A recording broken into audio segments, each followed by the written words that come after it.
इफ्तिखार साहब, आज मलक मोहम्मद अहमद खान ने एक स्टेटमेंट दे दी। उन्होंने कहा जी इमरान खान के घर के लिए NRO दिलवाने में बाजवा असरअंदाज हुए और उसमें साकिब निसार साहब को भी घसीट लिया। How do you see it?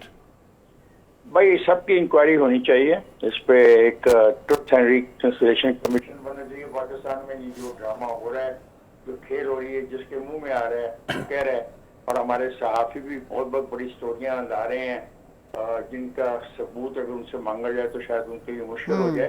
तो मैं समझता हूँ कि आज मौका आ गया कि हम जिस ट्रुथ एंड रिकंसिलिएशन कमीशन की बात करते करें, ताकि जिस किसी ने भी कुछ कहना है उसके आगे कमीशन के आगे पेश हो, बताए, और अगर सबूत है तो सबूत है। ये जो ड्रामा है इसको बंद किया जाए, इससे कोई फायदा नहीं है। आवाम के जो असल मसाइल हैं वो अपना पास पुश डाल दी जा रहे हैं और ऐसे मसाइल पे बात हो रही है जिनसे कुछ लेना देना नहीं है।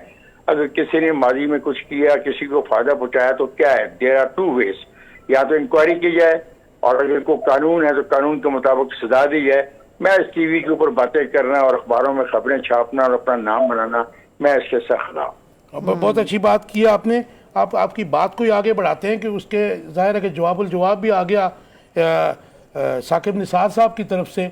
तो ये एक नई डिबेट छेड़ दी। क्या आप नहीं समझते इस डिबेट का फायदा क्या है? फायदा क्या बताए ना, इस डिबेट का फायदा क्या है कि साकिब निसार साहब की अगर इंक्वायरी कराई है तो पैसा जिन्होंने लिया डैम के नाम पर, उससे ज्यादा के तो इश्तिहारात छप गए। देंगे साकिब निसार साहब जवाब, ये मेरा इल्जाम है। तो मेरे इस इल्जाम को साबित करने के लिए मुझे वो तमाम अखबारात के इश्तिहारात इकट्ठे करने होंगे और साकिब निसार साहब को आगे पेश होना होगा। तो ये कहाँ होंगे, किस जगह पे, किस कोर्ट में ये मामला चलेगा? तो इफ्तिखार अहमद साहब, ये तो देखे ना जी, मलक मोहम्मद अहमद खान तो इस वक्त जो प्रेजेंट गवर्नमेंट है, वफाकी गवर्नमेंट है। मोहम्मद अहमद खान भी क्या MP है ना, एक कसूर शहर का। जी हाँ। और क्या है, अगर जो वो बात कहना चाह रहा है, अगर वो झूठी बात कह रहा है तो जिसके बारे में कह रहा है वो भी आ जाए और ये भी आ जाए। लेकिन कहाँ है, किस अदालत में है? तो अदालत तो कोई नहीं है ना ऐसी। ये तो यहाँ तो हमारी जो अदालतें होती वो इस काबिल होती, हमारी अदालतें तो इस काबिल है ही नहीं है। तो अब एक कमीशन बनाया जा सकता है कि ये स्टेटमेंट दे, जिसके खिलाफ स्टेटमेंट दे वो भी पेश हो और लोगों को पता लगे स्टेटमेंट देने वाला क्या स्टेटमेंट दे रहा है, और फिर अगला जवाब भी आके कैमरे के सामने दे, दुनिया देखे।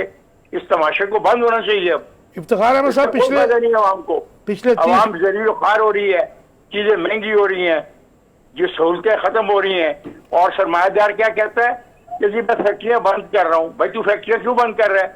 कम निर्खों पे तू लेता है लोन, फिर तुझे माफी मिलती है लोन की। देखिए इफ्तिखार साहब, अब हमारे वजीर खजाना इसहाक डार हैं, वो तो कहते हैं कि साबित कर सकता हूँ कि डिफॉल्ट का खतरा नहीं, मीशत पर सियासत ना की जाए। ये कौन है इसहाक डार? कोई अगर डिफॉल्ट का खतरा नहीं है तो बड़ी अच्छी बात है, लेकिन एक बात सुन ले सारे कान खोल के, डिफॉल्ट ये नहीं देखेगा कि PTI का मेंबर कौन है और PMLN का मेंबर कौन है और पीपल्स पार्टी का मेंबर कौन है। पाकिस्तान डिफॉल्ट सबको ले रखेगा। अच्छा इफ्तिखार साहब, ये सिलसिला जो है, मुहतरमा बेनज़ीर भुट्टो भी जब प्राइम मिनिस्टर थी उसके बाद नवाज शरीफ आते थे तो वो सारी खराबियों की जड़ उनको करार दे देते थे। आज भी यही सिलसिला चल रहा है। भाई मैंने आपने फिर मेरी बात तो तवज्जो से सुना नहीं, तो आई एम सॉरी, मैं आपकी इजाजत चाहूंगा आपसे। जी। मैंने तो पहले ये कहा ये सब फजूल है, वक्त का ज़िया है, लोगों को बेवकूफ बनाया जा रहा है, लोगों के असल मसाइल से तवज्जो हटाई जा रही है, ब्लेम गेम खेलते हैं। बातें हकीकत पर हैं तो इसके लिए कमीशन बन जाए जिसमें हर चीज रिकॉर्ड पे हो, बयान देने वाला भी आके रिकॉर्ड पे बयान दे और जवाब जिसने देना है रिकॉर्ड पे दे, और फैसला फिर करे अवाम। समझ आ गई? उसके अलावा ये सब बेमकसद, बेमानी और फजूल वक्त जाया किया जा रहा है। इफ्तिखार भाई, आपकी बड़ी गहरी नजर है मुल्की मसाइल पे, मईशत पे भी।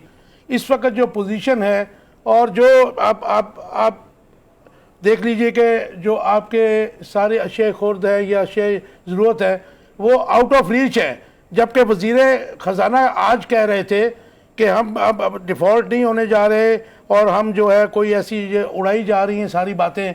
तो ये जो ग्राउंड रियलिटीज़ हैं और वज़ीर ख़जाना के बयानात का डिफरेंस है, इस पर आपका टेक चाहूँगा। मेरा कोई टेक नहीं है, ना तो मैं मारे इक़्तिसादियात हूँ और ना मैं इक़्तिसादी इन टर्म्स को जानता हूँ। मुझे ये पता है कि अगर डिफ़ॉल्ट हुआ तो हम सब भुगतेंगे, आप भी, मैं भी। डिफ़ॉल्ट हमारे पे रहम नहीं करेगा कि PTI को और पीपल्स पार्टी को छोड़ देगा और नून लीग पे नजर गिर जाएगा और नून लीग को छोड़ देगा और JUI पे नजर गिर जाएगा, ऐसा नहीं होगा। एक बात। दूसरी बात है कि जब तक आपके पास पॉलिसीज नहीं होंगी 5 साल 10 साल, खास तौर पे जो ये चीजें हैं बाहर से हम मंगवाते हैं, इस पे पॉलिसीज, नेशनल पॉलिसीज नहीं बनाएंगे आप, तब तक कुछ भी नहीं होगा। और नेशनल पॉलिसीज होती हैं जो कंटिन्यू करती हैं, कोई आए इक़्तिदार में, कोई इक़्तिदार में जाए, उससे तल्लुक कोई नहीं होता। पॉलिसीज पे अमल दरामद होता रहता है। हमारे पास कोई पॉलिसीज नहीं है। आप कह रहे हैं लॉन्ग टर्म पॉलिसीज।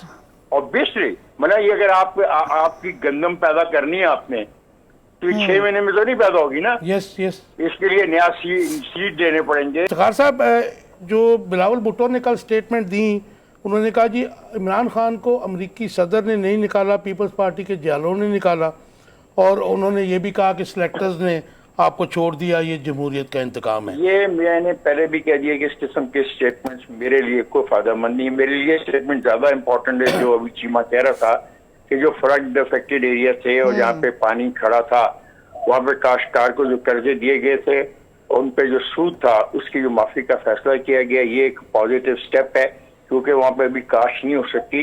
ये मौसम हमारा होता है नवंबर दिसंबर का गंदम की काश का, लेकिन उन इलाकों में जहाँ पानी खड़ा है इस काश से वो महरूम रहे। तो जो अगर उन्होंने कर्जे लिए थे उनको माफी दी गई और उन्होंने कहा कि आइंदा भी हम इन इलाकों में सब्सिडी देंगे।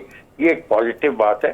इस पे मैं बात कर रहा था मनसूबाबंदी की। अब ये मिनिस्टर चीमा साहब को ये देखना चाहिए कि अगले 5 साल के लिए गंदम की जो पैदावार है उसको बढ़ाने के लिए कौन सा सीड लेके आते हैं, पाकिस्तान में जिन सीड पे रिसर्च हो रही है उनके नताइज क्या हैं, जो खादें हैं उनको कैसे कम कीमत पे हमें फराम करना है, कितनी हमें खाद चाहिए, ये मनसूबाबंदी की जरूरत, दालों के लिए भी, खुर्दी तेल के लिए भी।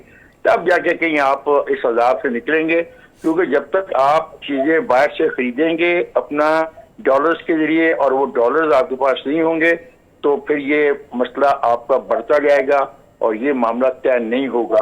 इसके लिए मैं ये तजवीज़ करता हूँ, गुजारिश करता हूँ, मिन्नत करता हूँ कि लॉन्ग रन प्लानिंग करें फॉर गॉड सेक।